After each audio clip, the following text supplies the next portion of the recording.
So, Dr. Evans, you've seen the numbers recently with rehab calls in states like Wisconsin, where I live at. It hits roughly around 104.1% of a veteran's income.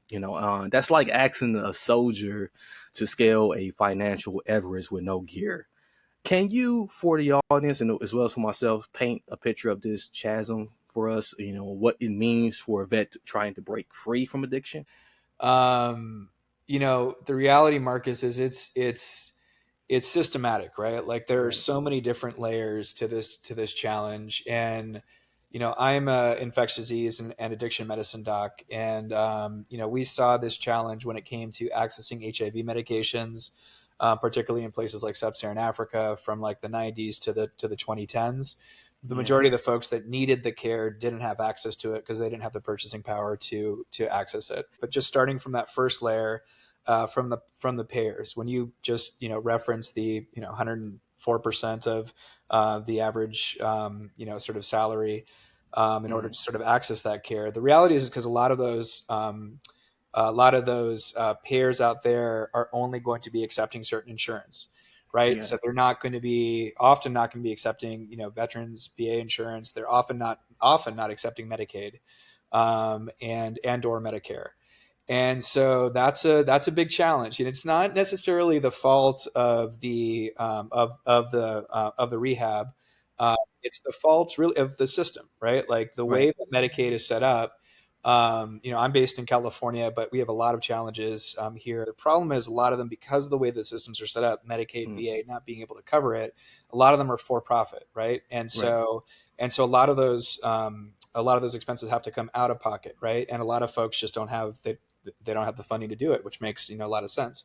That's Yeah. again that gets into the social drivers of healthcare and access, which is really important. And I need to sort of like flag that. Yeah, man, that's a big one, right? Like the unique barriers to vets is big because I mean when we look at kind of the a number one, um, when we look at the pipeline of folks that are going into the military, right? Like a lot of folks Mhm. will go into the military, for your GI Bills, for kind of opportunities to get out, right? Like to get out Right. of their sort of, could be kind of the poverty sort of networks and whatnot.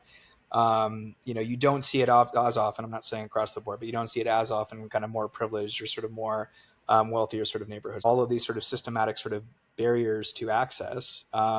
So the in terms of like the burden of disease is significantly higher here, but the access points are significantly lower.